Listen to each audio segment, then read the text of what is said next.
अपने भगवत प्राप्ति में अगर कोई विशेष बाधा है तो भोग और संग्रह की इच्छा।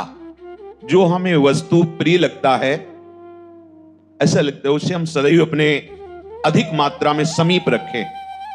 जो व्यक्ति प्रिय लगता है उसको समीप, जो अनुकूल लगता है वो समीप। संग्रह करने की इच्छा और उसे भोगने की इच्छा, यही इच्छा ही भगवत प्राप्ति में सबसे ज्यादा बाधक है। मकड़ी अपने ही मुख से जाल फैलाती है और उसी में विलास करती है, फिर उसी में मर जाती है। ऐसे ही इच्छाओं का जाल फैलाता है विषय उपासक और उसी जाल में खेलता है, सुख का भाव रखता है और उसी में बार बार जन्म मरण का जाल फंस जाता है, नहीं निकल पाता। जो भोग और संग्रह में फंसे हुए मनुष्य हैं, उनकी प्रभु की तरफ दृष्टि ही नहीं हो पाती। इतना ही नहीं, वो इससे आगे समझ नहीं पाते इससे भी बड़ा कोई महान सुख है, ये तो भ्रमात्मक है, एक सच्चिदानंद सुख है। उनको ऐसा भाव ही नहीं आ पाता। इसलिए प्रभु कह रहे हैं, देखे हुए, सुने हुए, पढ़े हुए, भोगे हुए जितने ये भोग हैं, ये सब दुख प्रदान करने वाले हैं। त्रिगुणात्मिका माया का जादू है, इसलिए इनसे हटो। और जो इन सुखों को प्राप्ति कराने के उपाय बताए गए हैं वो भी सकाम हैं, इसलिए उनका भी त्याग करो। त्रैगुण्य विषयावेदा निस्त्रिगुण्य भवार्जुन। यहां परम सुख की महिमा बताने के लिए प्रभु कह रहे वेदों की अवहेलना नहीं करें, क्योंकि वेद चतुर्वैद्य हैं। सकाम औषधि दे करके, सकाम भाव रूपी औषधि दे करके अंततो गत्वा उन्हें निष्काम में ही उनको लाना आंतरिक भाव है। जैसे कोई व्यभिचार में प्रवृत्त है तो उसे ब्याह की सीमा में कर देना। आप ऐसे बहुत से ऐसे उपायों के द्वारा जीवों की मनोवृत्ति की जो स्वतंत्रता में पापाचरण करने के भाव, उनको शास्त्र शासन में लेकर सीमित करके निष्काम भाव में चलाना है। प्रभु कह रहे निर्द्वंद्व, कल चर्चा हुई थी, जब तक आप निर्द्वंद नहीं होंगे तब तक आपका सम्मोह भाव नष्ट नहीं होगा। एक सम्मोहन बाण होता है, जैसे सम्मोहन बाण चल जाए तो आप आपे में नहीं रहेंगे, बाण चलाने वाला जैसा संकल्प किया वैसा ही होंगे। ऐसे ही ये द्वंद्व सम्मोहित करते हैं। जैसे कोई प्रशंसा अपनी करे तो सम्मोहित, बहुत अच्छा आदमी, ये अच्छा लगेगा, अनुकूलता लगेगी, और कोई निंदा करे तो प्रतिकूलता, द्वेष, दोनों में सम्मोह हो गया।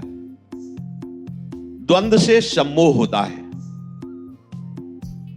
जो निर्द्वंद हो जाता है वह सुखपूर्वक संसार से तर जाता है। निर्द्वंद होने पे ही मूढ़ता जाती है और मूढ़ता रहित ही परम पद का अधिकारी होता है। निर्द्वंद होने पर साधक कर्म करता हुआ भी कर्म से बंधता नहीं है। हमारी साधना उपासना का फल है निर्द्वंद हो जाना। शत्रु मित्र समझानी, मान मान अपमान सम, दुख सुख लाभ न हानि। निर्द्वंद सुनने में तो अच्छा लगता है। जब निर्द्वंद होने के लिए कमर कसोगे तो जैसे ईंट और मटकी पकाने के लिए भट्ठा लगाया जाता है, उसमें आग लगाई जाती है, ऐसे ही तुम्हारे हृदय को निर्द्वंद करने के लिए आग लगाई जाएगी। हर बात सहनी पड़ेगी। प्रशंसा में हर्ष नहीं, निंदा में शोक नहीं, सम्मान में हर्ष नहीं, अपमान में शोक नहीं, लाभ में हर्ष नहीं, हानि में शोक नहीं। निर्द्वंद। अगर हमारे हृदय में इन द्वंद्वों का प्रभाव रहा तो अभी भगवत प्राप्ति के मार्ग में हम अग्रसर नहीं हुए। निर्द्वंद होने का बहुत सरल उपाय है। जो भी द्वंद्व उपस्थित हो, विश्वास करो वो तुम्हारे आराध्य देव के द्वारा किया गया विधान है। प्रभु के द्वारा, मेरे प्रभु के द्वारा जो विधान किया गया मेरे लिए भव रोग के लिए परम औषधि है। जैसे वैद्य कड़वी दवा दे या मीठी दे, हम इस बात पर नहीं ध्यान देते। हम इस बात पर ध्यान देते हैं कि वैद्य के दिए हुए औषधि से हमारा रोग निश्चित नष्ट हो जाएगा। ऐसे ही सद्वैद्य प्रभु श्री कृष्ण चंद्र के द्वारा जो अनुकूल प्रतिकूल, निंदा अपमान, लाभ हानि आदि का विधान किया गया है वो हमारे लिए मीठी और कड़वी औषधि है, और ये दोनों हमारे संसार राग का नाश कर देंगे। बस आप द्वंद्वों पर विजय प्राप्त कर लेंगे। अगर ये बात हृदय में नहीं रखी तो व्यक्ति दिखाई देगा, और व्यक्ति के द्वारा की हुई अनुकूलता प्रतिकूलता वो आपको फांस लेगी। कहीं आपको राग हो जाएगा तो कहीं आपको द्वेष हो जाएगा। अनुकूलता से राग हो जाता है, प्रतिकूलता से द्वेष हो जाता है। प्रभु कह रहे हैं नित्य सत्वस्था, नित्य सत्व में स्थित रहो। नित्य सत्व है हमारे प्रभु, हमारे आराध्य देव, प्रिया प्रीतम। हर समय प्रिया प्रीतम में स्थित रहना है। एक क्षण भी प्रिया प्रीतम से अलग हुए ये त्रिगुणात्मिका माया जाल रचने लगेगी। ये बहुत सावधानी की बात है। उपासक है, अपने हृदय में इस बात को बैठा लें। प्रिया प्रीतम का चिंतन छूटा कि त्रिगुणात्मिका माया यही अंतःकरण में बैठकर ऐसे जाल रच देगी, निकलना मुश्किल हो जाएगा। एक जाल इतना जोर का हो जाता है कि वहीं लड़खड़ा जाते हैं। फिर ये तो पूरा का पूरा जाल फैलाए हुए है।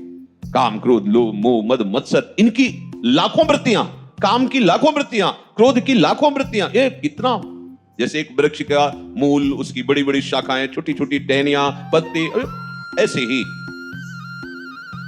नित्य सत्वस्थ हो। हर समय सब में प्रिया प्रीतम को देखना नित्य सत्वस्थो है। चिद अचित लक्षणम सर्वम राधा कृष्णमयम जगत। भगवत स्वरूप ये संसार है। ज्ञानी पहले इसे मिथ्या देखता है, फिर देखता है सर्वम खलमिदम ब्रह्म, ब्रह्म सत्यम जगन मिथ्या। लेकिन जहां से ज्ञानी सब जगह भगवत भाव रखता है, वहां से भक्त प्रारंभ करता है। भक्त की प्रारंभिक साधना यहीं से होती है, सब में मेरा प्रभु विराजमान है। अगर ये बात नहीं हुई तो कोई भी बात परिपक्व नहीं हो पाएगी। ना द्वंद्वातीत हो पाओगे, ना योगक्षेम की तरफ से बेपरवाह हो पाओगे, ना राग द्वेष रहित हो पाओगे। तो फिर एक निश्चय की बुद्धि ही नहीं बन पाएगी। तो परमात्मा प्राप्ति किसको होनी है? तुम्हारे निश्चय को ही होनी है। अगर तुमने निश्चय कर लिया है कि इसी जन्म में भगवत प्राप्ति करनी है, तो उसका परिणाम आपके हृदय में आना चाहिए कि आपका भोग और संग्रह में राग नहीं होगा, आपका किसी व्यक्ति, वस्तु, स्थान से राग या द्वेष नहीं होगा, अनुकूलता प्रतिकूलता नहीं होगी, आप द्वंद्वों में फंसेंगे नहीं, आप सब में भगवत भावना युक्त रहेंगे। अगर ये लक्षण नहीं आती तो तुम्हारे कहने से थोड़ी होगा कि हमें भगवत प्राप्ति हो गई। भगवान कह रहे निर्माण अमोहा जित संग दोषा अध्यात्म नित्या विनिवृत्त कामा द्वंद्व विमुक्ता सुख दुख संगई। अगर ये है तो परम पद में आरूढ़ होने का अधिकारी हो गया। अगर ये नहीं तो तुम्हारी बातें बनाने से थोड़ी होगा हमें भगवत साक्षात्कार हो गया। ऐसे थोड़ी, ऐसे भगवत साक्षात्कार पहले स्थिति आती है, फिर भगवत साक्षात्कार होता है। प्रभु कह रहे हैं नित्य सत्वस्था, हमारा प्रभु ही सब जगह परिपूर्ण है। ऐसी भावना से तुम्हारा हृदय भर जाए। यहां कह रहे हैं कि जो प्रभु का शरणागत होता है उसका प्रधान गुण होता है शरण्य प्रभु का हर समय चिंतन होना। किसी व्यक्ति में हमारा मन गया या वस्तु में गया या स्थान में गया, फट से हमें भावना कर, ओ ये भी प्रभु, हमारे प्रभु इस रूप में। ये वस्तु के पहले प्रभु थे, वस्तु के बाद भी प्रभु रहेंगे, तो मध्य में भी प्रभु है। ये वस्तु केवल भास रही है। जैसे गले का हार या कंकण, ये पहले भी सोना था, बाद में भी सोना रहेगा, बीच में कंकण या हार उसको नाम दिया गया है सोना ही। ऐसे ही जड़ चैतन्य, अच्छा बुरा जो भी हम नाम देते हैं वो बीच का है, पर मूल में भी प्रभु थे, बाद में भी प्रभु रहेंगे, तो मध्य में भी प्रभु हैं। केवल हम प्रभु को ना देख करके इसमें फंस जाते हैं नाम रूप में। यही माया है। बहुत बढ़िया हार है, बहुत बढ़िया कंकन है, बहुत बढ़िया अंगूठी है, पर यह पता है कि यह अंगूठी स्वर्ण की है, तो आप उसके महत्व को समझ रहे हैं। अपने लोग क्या करते हैं, प्रभु ही पहले थे, बाद में भी प्रभु ही रहेंगे, बीच में भी प्रभु ही बने हुए हैं, पर हम मूल दृष्टि न रख करके बाहरी नाम रूप के रख लेते हैं। ये पत्नी, ये पुत्र, ये शत्रु, ये मित्र, ये दुष्ट, ये महात्मा, ये उत्तम, ये अधम। ये जो हमारी मान्यता माया के द्वारा बन गई है, इसको भगवत भक्ति के द्वारा मिटाना होगा। नित्य निरंतर प्रभु का अनन्य होकर शरणागति भाव से भजन करना, यह भक्त का सर्वप्रधान लक्षण है। प्रभु का होके नित्य निरंतर प्रभु का भजन करना, यह प्रधान लक्षण भक्त का है। किसी फल के लिए प्रभु को रिझाने की जो चेष्टा की जाती है वो भी भक्ति है, पर यहां वृंदावन में उस भक्ति का आदर नहीं है। यहां तो प्रिया प्रीतम को सुख पहुंचाने के लिए सोचो। इसीलिए ये पहले सिद्धांत पुष्ट हो जाए तो बात समझोगे, नहीं तो जो वेद है वो 4 का वर्णन करता है, धर्म अर्थ काम मोक्ष। और हमारे आचार्य चरण कह रहे हैं धर्माद्यर्थ चतुष्टयम विजयताम किम तद वृथा वार्तया। ले, बेकार की बात हमारे सामने मत करो। धर्म अर्थ काम मोक्ष, वेदातीत, वेद से जो वेद दे रहा है वो मुझे नहीं चाहिए। धर्म अर्थ काम मोक्ष। तो हमें प्रभु से सुख चाहिए। यह भी भक्ति, बहुत जोर की भक्ति की हमें केवल प्रभु से सुख चाहिए, वो भी किसी वस्तु पद प्रतिष्ठा वाला नहीं। प्रभु के नाम रूप लीला गुण से मैं सदैव सुखी रहूं, यह भी महान भक्त है। पर यहां वृंदावन की उपासना है जिसमें मेरे प्रभु को सुख पहुंचे, वही मेरी बुद्धि में बात आवे, वही मेरे से चेष्टा बने, वही मेरे से संकल्प बने, जिससे मेरे प्रियालाल सुखी हो। यह बात बहुत दूर की है सबसे। अरे वो भगवान हैं, उनसे सुख लेना, हम जीव हैं, हम तुच्छ जीव हैं, वो ईश हैं, सुख समुद्र को हम सुख पहुंचाएंगे। अरे थोड़ा सुख का किनका मिल जाए तो हम निहाल हो जाएंगे। हाँ, ये भी भक्ति है, लेकिन यहां की भक्ति नहीं। यही तो कहा है कि कोई बिरला ही समझ पाता है, हरिवंश गोसाई भजन की सकृत रीति को जाने। ये आचार्य शरणागत के प्रभाव से भाव आता है, लाडली लाल को सुख पहुंचाना, लाडली लाल को सुख पहुंचाना। बिक जाते हैं लाडली लाल, ऐसे उपासक के हाथ बिक जाते हैं। प्रिया प्रीतम के सुख का थोड़ा भी विधान और वो महा सुख की राशि, वो आप उनके सुख के लिए 2 पल्लव सजा दिए, 2 फूल सजा दिए, वो इतने करुणा में है कि उनको लगता है क्या दे दूं। नहीं, माया नहीं, कोई पद प्रतिष्ठा नहीं, नहीं, ये धोखे में नहीं डालना। वो अज्ञानी है, भले मांग रहा है, लेकिन मेरे पास आए, अब मुझे बनावट नहीं देना, इसको ये माया की बनावट नहीं दे, अब मैं आपका हो गया।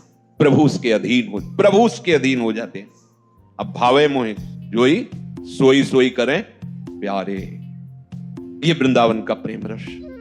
इसलिए पहले जीवत्व से उठो, देह भाव से उठो, तब इस भाव को समझ पाओगे। केवल बातें बनाने से नहीं होगा।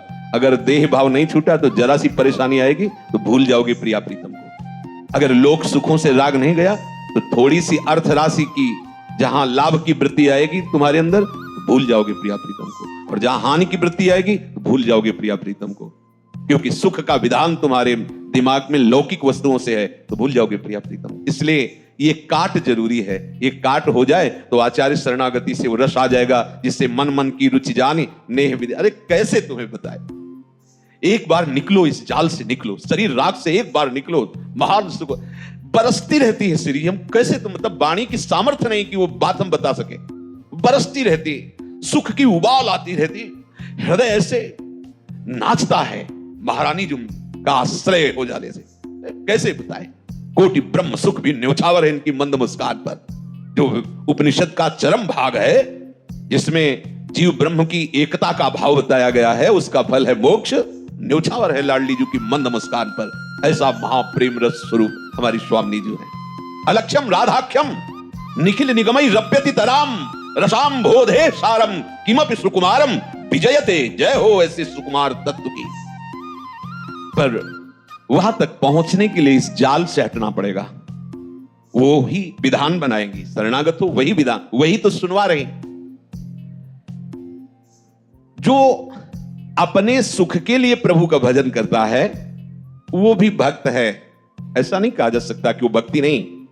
पहले तो समझिए देह सुख, देह सुख के भोगों की संग्रह वृत्ति, हे नाथ कृपा करो जो चाहूं वो मिल जाए, ये भी भक्त है, ये भी भक्त है। दूसरा, देह सुखों से वैराग्य हो गया, आत्म सुख की चाह, निर्द्वंद जीवन मुक्त परमहंसों का सुख मुझे मिले, ये भी महान भक्त है। लेकिन मुझे चाहे नारकी दुख मिले, आपको सुख मिले लाडली लाल, मैं क्या करूं ऐसा, मेरे से तो कुछ बन नहीं पा रहा, पर हृदय में ऐसा है कि क्या कर दूं जिससे आप लाडलों को रिझा लूं, आप दोनों को सुख पहुंचा दूं।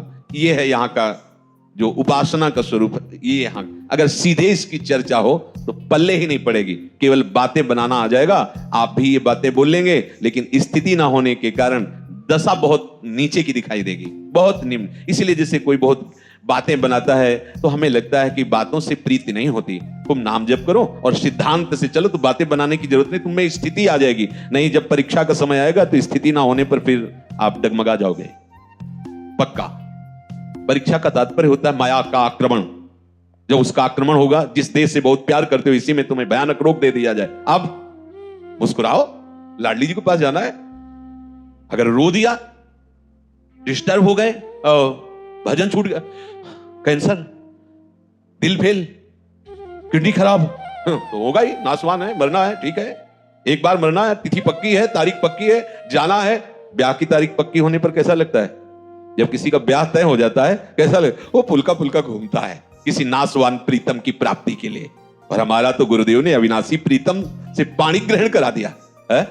अब वो तिथि पक्की हो गई कि अब इस घर से जन्म जन्म के लिए हट करके अपने प्रीतम के पास जा रहे हो। अब क्या शोक?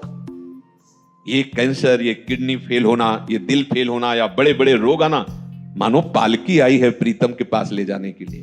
हमें खुशी होना चाहिए कि हमें डिप्रेशन में पहुंच जाना चाहिए? और डिप्रेशन में पहुंच गए, क्यों? क्योंकि स्थिति नहीं तो बात बनाने से थोड़ी बात बनेगी। बातन प्रीति न हो सकीरी, ये बातों से थोड़ी बात बनेगी, समझो। केवल प्रभु की प्रसन्नता के लिए भजन करना। हम राधा बोलते हैं प्रीतम की मुस्कुराहट देखने के लिए, और श्याम बोलते हैं प्रियाजू की मुस्कुराहट देखने के लिए। इसलिए युगल मंत्र, युगल नाम जप करते हैं इनकी प्रसन्नता के लिए। ये हमारी उद्धार की साधना नहीं। हम युगल नाम, युगल मंत्र जपते हैं युगल को सुख प्रदान करने। हम गाते हैं, नाचते हैं इनकी सुख के लिए। अपना अस्तित्व भूल जाना, ये हमारी उपासना का रंग है। पर यहां तक चलने के लिए पीछे बहुत कुछ है, उसे छोड़ना होगा। जैसे जीवन धारण करने के लिए श्वास लेना अनिवार्य है, ऐसे ही इस मार्ग के पथिक को श्यामा श्याम का नाम जप करना अनिवार्य है। श्वास छूटी मर गए, नाम छूटा पतित हो गए। हानि हरिवंश के नाम अंतर परे, लाभ हरिवंश। पकड़ो इस बात को। सोते जागते, उठते बैठते, खाते पीते, प्रत्येक क्रिया करते श्वासोच्छ्वास की भांति तुम्हारा नाम चलना चाहिए। कभी भी इसमें विश्राम की स्थिति नहीं आनी चाहिए नाम में। 4 घंटे हो गए, जबान दर्द, कोई कहते हैं कि जबान दर्द करने लगती है, माथा दर्द करने लगता है। हम मानते हैं ऐसा होता होगा क्योंकि आपने विषयों में अपनी ऊर्जा शक्ति खत्म कर दी है, मानते। लेकिन इसी से पुनः ऊर्जा शक्ति आ जाएगी, इसी से आप में सामर्थ्य आ जाएगी। नहीं तो जबान प्रपंच की बातें करते हुए कभी थकती है क्या? कभी आपको लगता ही नहीं कि मैंने बात की है? 4 घंटे बात कर। कितने लोग ऐसे होते हैं कि वो गोंद की तरह चिपक जाते हैं, हटना चाहो तो भी बात, मतलब ऊब करके या तो डांटना पड़ेगा या तो हटना पड़ेगा। वो बातें नहीं खत्म, उनकी जबान नहीं दर्द कर रही। तुम्हें राधा राधा बोलने से जबान दर्द। कितना प्रपंच 24 घंटे सोचते रहे, कभी सर दर्द नहीं किया। श्री जी का नाम जब किया, माना कि ये माया आपको ऐसा आभास कराएगी, पर आप घबराना नहीं, महामंगल हो जाएगा, बड़ी सामर्थ्य आ जाएगी। ये छोटी मोटी बातों को लेकर भजन में कि अब इतना जब किया तो ऐसा, बोले ज्यादा भजन करने से दिमाग खराब हो जाता है। ज्यादा प्रपंच चिंतन करने से दिमाग खराब होता है। आज तक कोई भजन में पागल हुआ है? अस्पताल ले गया भाई और वहां डॉक्टरों ने साबित कर दिया कि इसका दिमाग खराब हो गया। आज तक एक बताना उदाहरण। हाँ, तुम्हारे दिमाग के परे उनका दिमाग पहुंच गया, इसलिए तुम उन्हें को पागल समझते हो और वो तुम्हें पागल समझते हैं। जैसे कोई कूड़ा करकट बटोरते नजर आवे तो आप कहोगे ना पागल है। भगवत विमुखता से जो भी तुम संग्रह करते हो सब कूड़ा करकट है, और वो उसको महत्व दिए हैं तो तुम उसका त्याग कर रहे हो, तो उनको लगता है ये पागल है, इसको छोड़ के जा रहा है। और अपने को लगता है ऐसी महामहिम जो हमें प्रियालाल की प्रेम राशि का मार्ग मिला, उसको छोड़ करके ये पागल, उनकी नजर में वो पागल, उनकी नजर में वो पागल। भजन करने में ऐसी महामहिम ज्ञान शक्ति जागृत होती है जो ब्रह्मा जी को नहीं प्राप्त है। मान लीजिएगा, वो महिमा, वो सामर्थ्य ब्रह्मा जी को भी नहीं प्राप्त है। एक भक्त है जो ठाकुर जी को दुलार करके उनके साथ खेलता है, वही ब्रह्मा जी जब देखते हैं कवल लिए हुए बंसी फेट में कांप जाते हैं जब वैभव देखते हैं। भक्त तो नहीं कांपता ना, उनसे लड़ जाता है। मान लो उनके सखाजन उनसे लड़ जाते है ना, इनका श्रेष्ठ सामर्थ्य, ब्रह्मा से भी श्रेष्ठ सामर्थ्य उनकी है।